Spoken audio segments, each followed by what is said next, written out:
With new, gentler scented Clorox disinfecting wipes, clean finally smells as good as it feels. On everything from lamps to ceiling fans.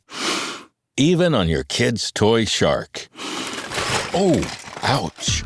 Clorox disinfecting wipes. Now available in crisp lemon. Find it on Amazon. Clorox.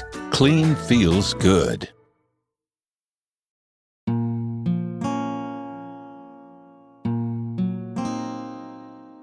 Previously on The Girl in the Pond. When we think about this investigation, it is remarkable that they really don't try to railroad somebody. She also took a hat box and she destroyed different articles and photographs that she had of her past life, like postcards and stuff, that places where she visited. She tore them up and put them in the hat box and put the hat box down in the basement to be incinerated. Hazel Drew met a man at the depot. They drove to Averill Park. He returned the livery wagon after midnight.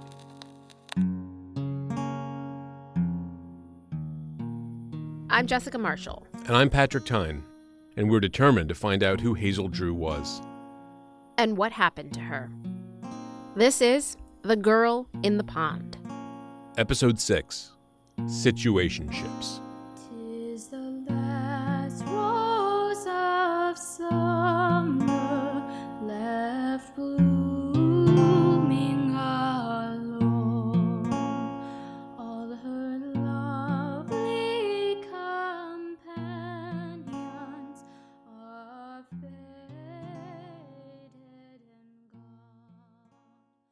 What if a complete stranger suddenly had access to all of your text messages and your emails? What would your life look like to that person, just from what they read or they saw in your digital footprint? Would it paint a complete and accurate picture of you? I'm guessing no. It wouldn't even come close.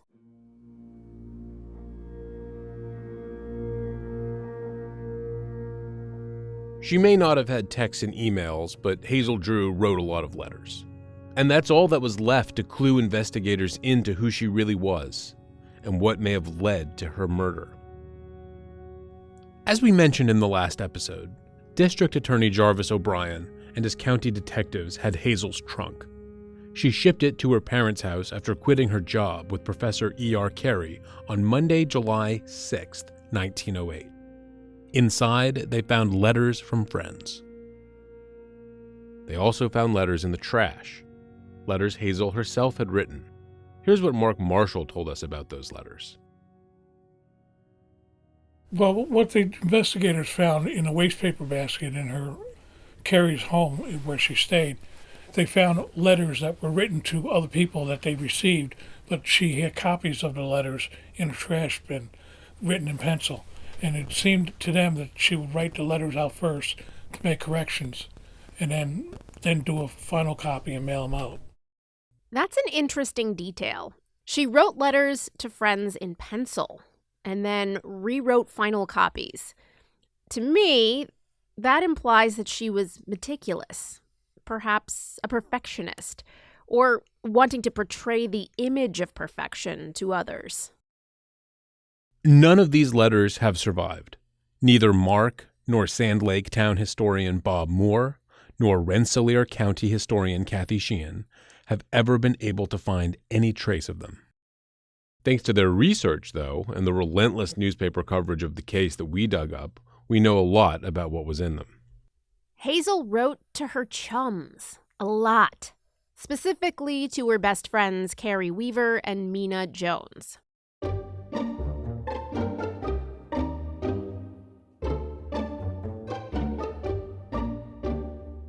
Carrie and Mina were about Hazel's age. Both met her in Troy. Carrie worked as a domestic servant in Waterville, and Mina had just gotten married and moved to Waterville, Maine. Let's talk about these friends one at a time. We'll start with Carrie Weaver.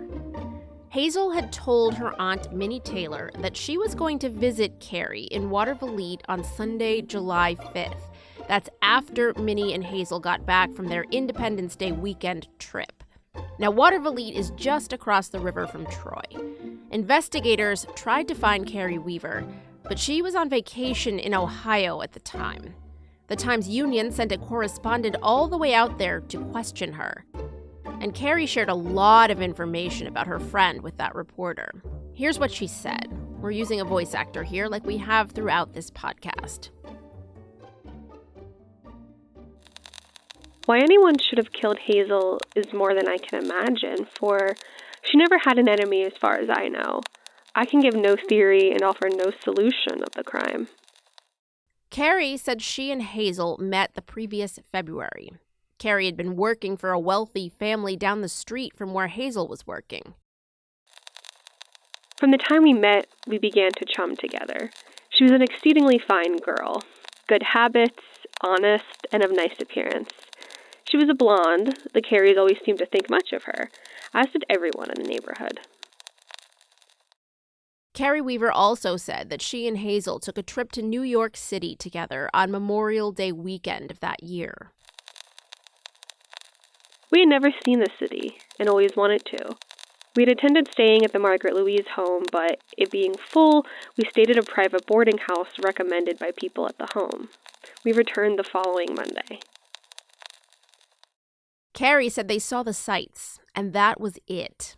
They didn't meet any men. They didn't party. It was just a girls' trip. When they got back from New York, they spent a lot of time together in Troy. We sometimes went out at night, but always came in early. Hazel was not a girl to run around much and never had a sweetheart. If she had, I think I would have known about it, for she made a confidant of me.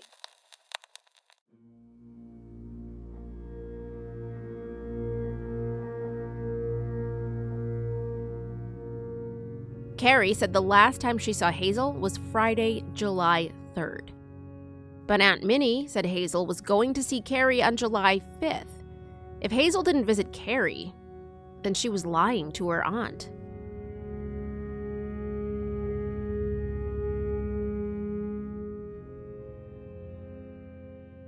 Suddenly, Minnie Taylor had a lot more to say to the district attorney. I recall now that once Hazel did say to me, when we were in New York, we called on a conductor. He was glad to see us, but excused himself for not being able to take us around New York, as he had to go to bed and get a little sleep before he went on his run.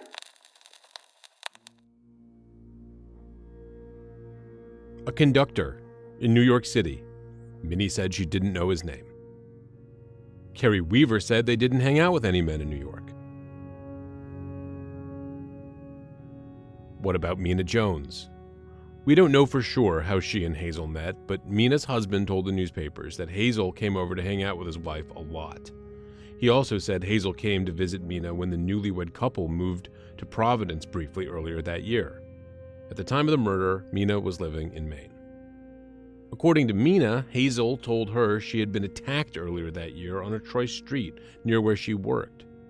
She said there were two, quote, foreign men, Italian or Armenian, she couldn't tell. She wasn't hurt and nothing was stolen. Mina Jones also gave police a clue into Hazel's love life. She told them Hazel said a Troy dentist had proposed to her. She didn't know his name. Hazel's former boss, Mrs. Carey, corroborated part of that story, at least the part where there was a dentist. She said Hazel had asked for more time off to go to a dentist one evening several months before she was murdered. Police scoured the city to find a dentist that matched this vague description. They finally tracked down a guy who had done some work on Hazel's teeth in the past. His name was Edward Naupf, but he flat out denied being in a relationship with her. He was a happily married man, he said.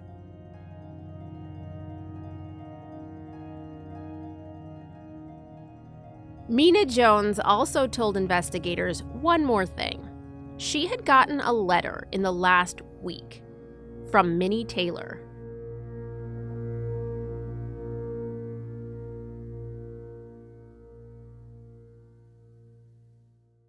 Three days after Hazel's death, she wrote to Minnie Jones in Maine and told her to destroy all the letters that Hazel and her exchanged.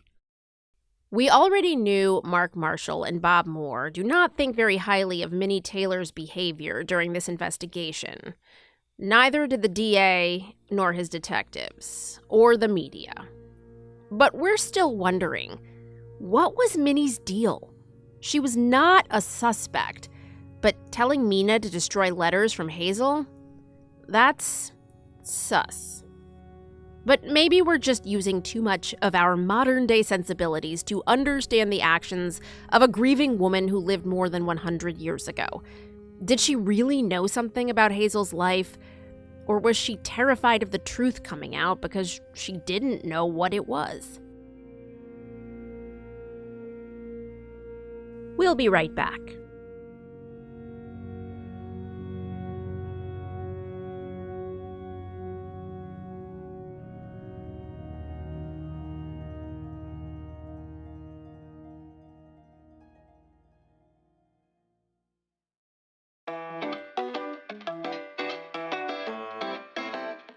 We are always busy here in the Times-Union newsroom, whether it's covering breaking news, writing in-depth features, or giving the latest local sports highlights. There is a lot that goes into what you read in print and online at timesunion.com and on all of our social channels. So join me, Jessica Marshall, every week on The Eagle, a Times-Union podcast. We'll pull back the curtain and go in-depth on the news that we're covering and the award-winning journalists who bring it to you at the oldest and largest newspaper in New York's capital region. Listen to The Eagle at timesunion.com or wherever you get your podcasts.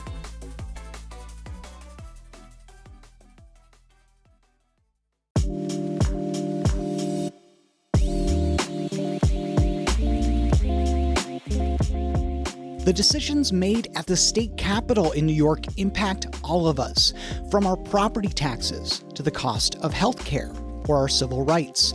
It's all really complicated, but I'm here to help you sort through it. I'm Dan Clark, author of the Capitol Confidential newsletter from the Times-Union. Find that at capitalconfidential.com. That's capital with an O. capitalconfidential.com. See you there.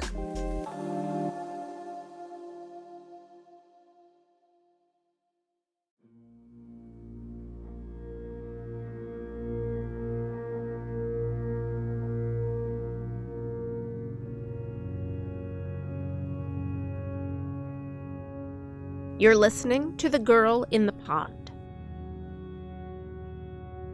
Now, we just learned that Mina Jones had destroyed most of her letters from Hazel Drew at Minnie Taylor's request.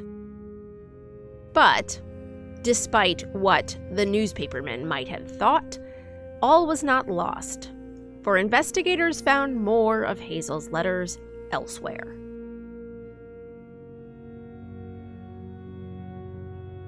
When she parted ways with her Aunt Minnie on that Sunday, July 5th, Minnie said Hazel had a suitcase with her. That suitcase became a focal point of the investigation for a few days after Hazel's body was identified. They knew she wouldn't or couldn't go home after quitting her live-in job. And here's what we're going to bring into detail that we were sitting on. It wasn't relevant until this point in our story. Hazel's family and friends all described her to investigators and the media as someone who would never travel anywhere overnight without her nightgown and toiletries.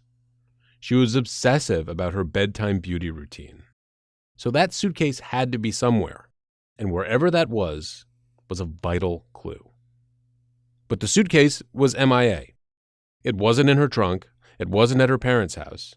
Frank Smith told investigators he didn't see Hazel carrying a suitcase when he ran into her along the road near the pond the night she was believed to have been killed. But maybe she did have it with her that night in Sand Lake, somehow. On Jarvis O'Brien's orders, crews drained the pond to look for it. But they didn't find a suitcase. Finally, on July 15th, 4 days after the body was found, one of the county detectives found the suitcase at Troy's main train depot, Union Station.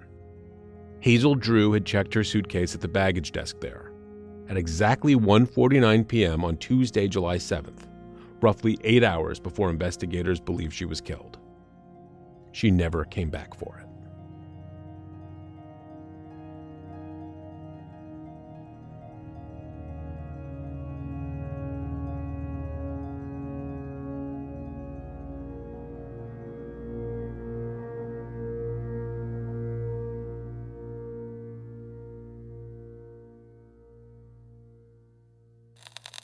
Hazel Drew met a man at the depot. They drove to Averill Park. He returned the livery wagon after midnight. Remember Jarvis O'Brien saying he got anonymous letters on his desk? There was now solid proof that Hazel Drew had physically been at Union Station in the afternoon on July 7th. Put a pin in that, though. We're going to come back to it. Because first, we have to go into what was in that suitcase.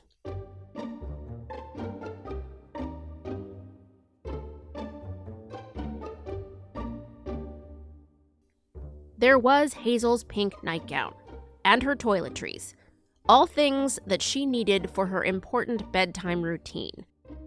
If she wouldn't go anywhere without that stuff, and she checked it at the station, it is reasonable to assume that she was planning on coming back for it before she went to bed that night. Remember, Averill Park and Sand Lake are only 12 miles from Troy. Probably about an hour by public transit or carriage ride back then. So it is conceivable that Sand Lake was not her planned final destination that night. It's reasonable to assume that she had intended to return to Troy that night to get her suitcase before she went somewhere else to sleep. There was more in that suitcase, though. Here's a bit from the Times-Union on July 18th, 1908. In her suitcase was also found a clipping from a Troy paper. It was a personal and stated that Edward Lavoie has departed for Chattanooga, Tennessee. On this piece of newspaper, the girl had written October 6th, 1907. Who the hell is Edward Lavoie? The media immediately fixated on this Edward Lavoie. It's not clear from old newspaper reports how old Lavoie was or how he met Hazel. Some mention that he had been in the Army for about 10 years. Hazel's family didn't really seem to know about him either. William Montgomery Clemens was all in on it. He found Edward Lavoie's uncle in Troy. That guy had a lot to say. Yes, Eddie and Hazel were sweethearts. He served in Cuba during the war, met Hazel when but a child, and I guess the young folks fancied one another. Last fall, he went south. Hazel would ask me where he was. When she got a letter, she would read it to me and cry. But Eddie is an adventurous lad and not sentimental. He wouldn't love any girl long. He's been up north somewhere lately. I don't know where exactly. Turns out Edward Lavoie wasn't up north. He was in Tennessee, where he was stationed with the Army. He had been since October of 1907, 9 months before Hazel's murder. Clemens played around with the idea in his articles for the New York World that maybe Lavoie met up with Hazel during her travels around the Northeast in the last year, in Boston or Providence. But there was zero evidence to support this. Clemens and the New York World tracked Lavoie down in Chattanooga. They told him about what happened to Hazel. He seemed surprised. I had been told that she disappeared on July 5th, but I did not believe that the poor girl had been murdered. I do not think that she had an enemy on earth, and there is no cause I can think of for the murder. The last time I was there was a year ago when I went on a pleasure trip to Troy. I've heard from her a number of times since then, but of late our correspondence has been irregular. That Hazel had a fondness for male society is evidenced in other letters found, for in her correspondence come to light inquiries she had made about young men. That's from the Times-Union coverage of the case. So far, we've talked about several, quote, boyfriends. Or we could say boyfriends or Yeah. I'd say boyfriends or because, you'd say both. Like Right. That's the thing about a situationship is you don't know, right? Like what exactly you're defining the relationship as. Exactly. It's a great, vague catch-all term. Let's talk about those situationships. There was a man Hazel's mother said dumped her for another woman when she was sick at her uncle's house earlier that year. There was a dentist who, according to Mina Jones, proposed to Hazel. The train conductor Hazel said she'd met in New York City, according to Aunt Minnie. And now we have Edward Lavoie. Is that it? No. There were more. investigators found a photo of another young man in her trunk. His name turned out to be F.W. Shaflin. He worked as a packer in downtown Troy. One of the detectives tracked him down. We wrote about it in the Times-Union. Mr. Shaflin was found by County Detective Kay yesterday afternoon and said he met Hazel at the skating rink at Rensselaer Park, Troy, 3 years ago. Shaflin said he took Hazel home the night that they met. He said they hung out a few times after that, but there was nothing serious going on. He and Hazel had been on most friendly terms for some time, but they discontinued their companionship. Hazel appeared to be a lady in every respect, and I always treated her as such, said Shaflin. He did not remember having given her his photograph, but said he might have done so. The last time he saw her, he said, was 2 years ago at Rensselaer Park. There's one more guy to talk about here. The insurance man. William Montgomery Clemens was all over that one, too. Here's a bit from the New York Evening World on July 22nd, 1908. They have learned that a prominent Troy insurance man who has frequently been seen this summer driving through the Teal Pond district with a blonde girl has evinced more than usual interest in the development of the case. So much so that his demeanor has brought him under suspicion.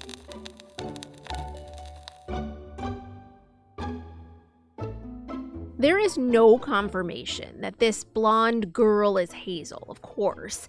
But according to Clemens here, investigators were looking into this. And Mark Marshall says there is evidence to support a situationship between Hazel and an insurance man. And that's why during Hazel's case, the investigation, there's a lot of reports that she was seen with an insurance man. Oh. And so we tried to tie that to Hislop. Yes, that's right. Hazel's first boss, Thomas Hislop.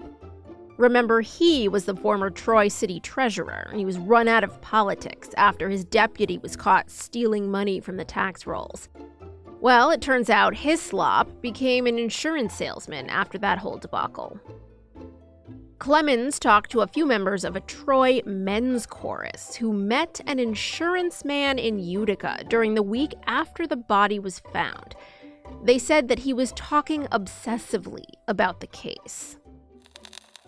It was remarked at the time, the singers state, that the man's actions were suspicious, but he was not linked with the tragedy until the story came to the ears of the Sand Lake farmers, who recall having seen him driving through their town on different occasions with a young woman of striking appearance, such as that of the victim of the pond tragedy. Hazel did have a $500 life insurance policy, so maybe at least there is some kind of a connection that this man, Thomas Hislop or not, was her insurance salesman. Let's go back to Hazel's letters for a moment. Specifically the ones investigators found in the trash at Hazel's former boss's house. Mark Marshall thought a lot about those letters. He'd never seen them, of course, but he studied everything on the record about them. And he discovered something about these letters that no one seemed to have ever considered before. They also found that in her wastepaper basket. It was a sheet of paper that was torn up, and on it was written Florence Barker. And I'm the one who found that out. Florence Barker. It was written over and over in pencil. The detectives didn't know who Florence Barker was, and so they didn't make anything too much of it. It was written only in a couple of papers. She was practicing writing Florence Barker down in a sheet of paper. Mark scoured old census records to find out who Florence Barker was.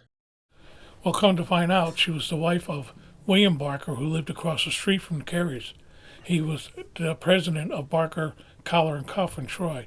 Very rich. Very rich. He did have offices in New York City and in Boston.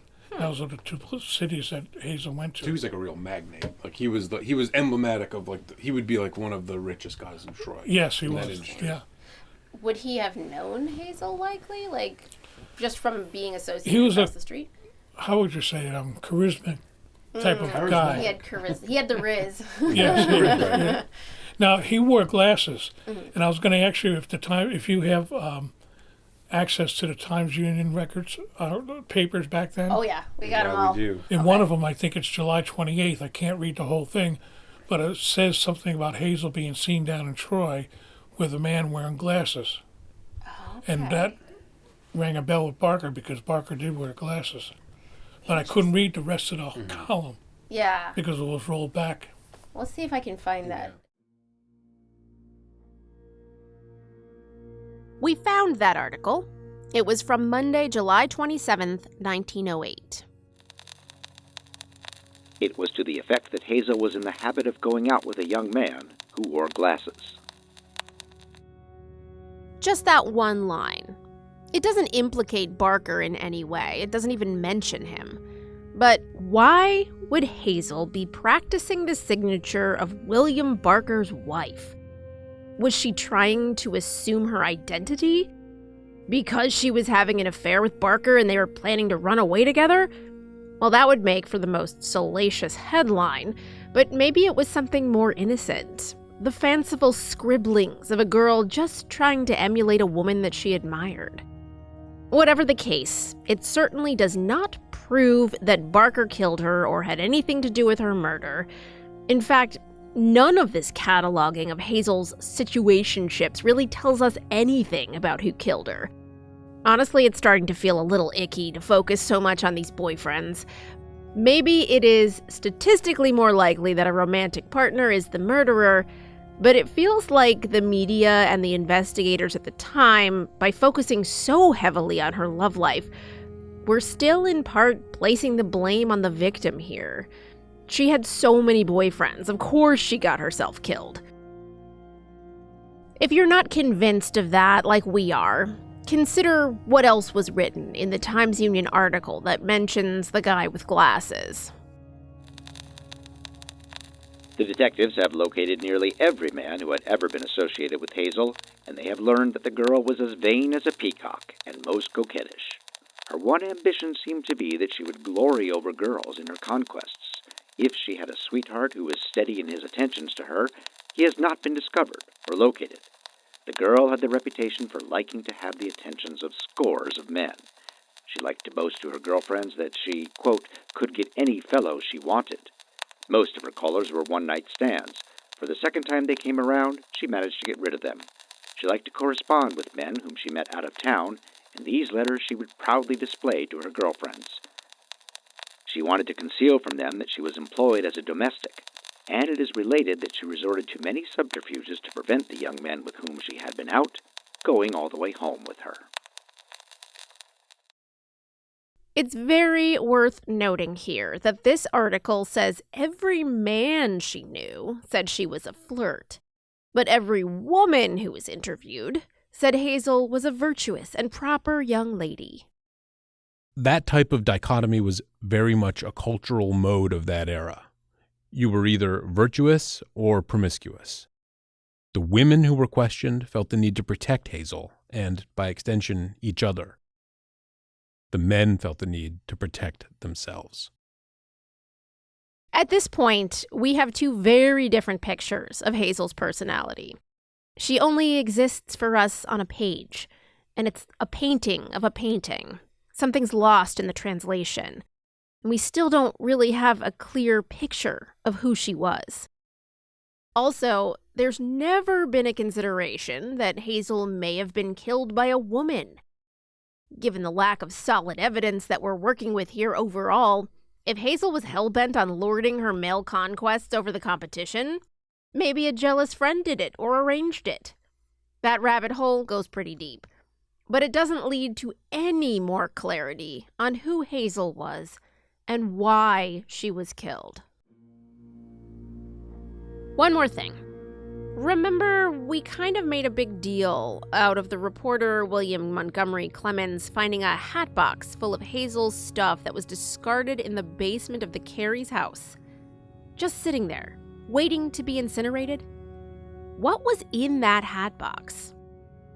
According to newspaper reports, it contained torn-up mementos of Hazel's life, Photos of herself, photos of friends, letters from friends, cards, souvenirs from her travels. The truth is, we don't really know exactly what was in that box. But that doesn't really matter, because it still tells us something huge. Hazel was very purposefully tearing up pieces of her life, destroying evidence of the experiences and the relationships that she'd had up to this point. Was Hazel trying to start a new life? William Montgomery Clemens, the reporter, thought so. He wrote as much in an article in the New York World on July 23, 1908. Why did Hazel visit all of her relatives on the Saturday and Sunday before her disappearance? Why did she seek to destroy all traces of her former life by tearing up photos of herself and friends, letters, cards, and souvenirs? Was she prepared to enter a new life in which mementos of the old would have troubled her?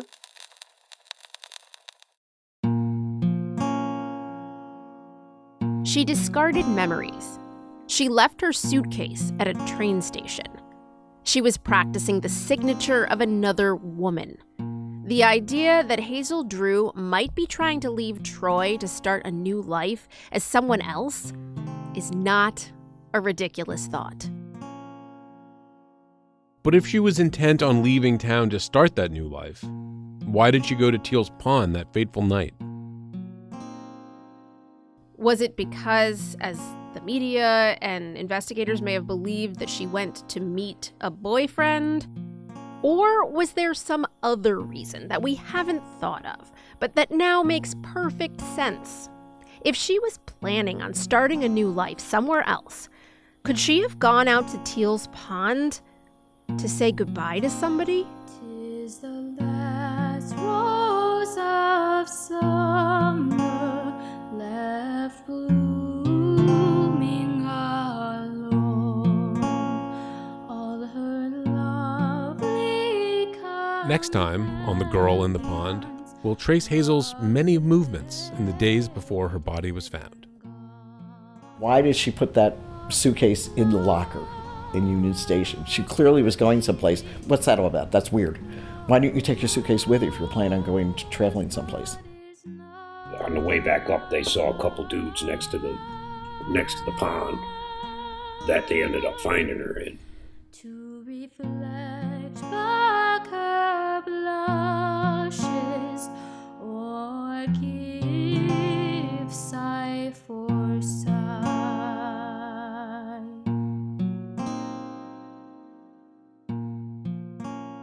The Girl in the Pond is a production of the Times-Union. It's produced by me, Jessica Marshall, and Patrick Tyne.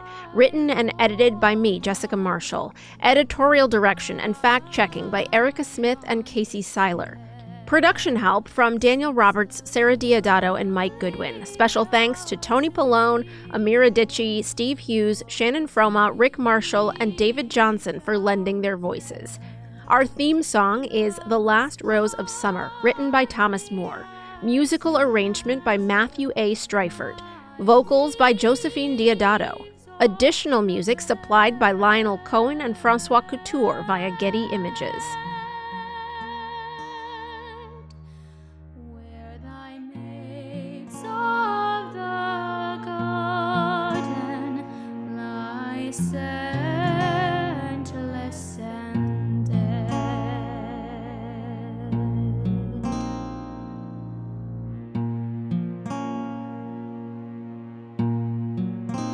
So soon may I follow when friendships decay, and from love's shining circle the gems drop away.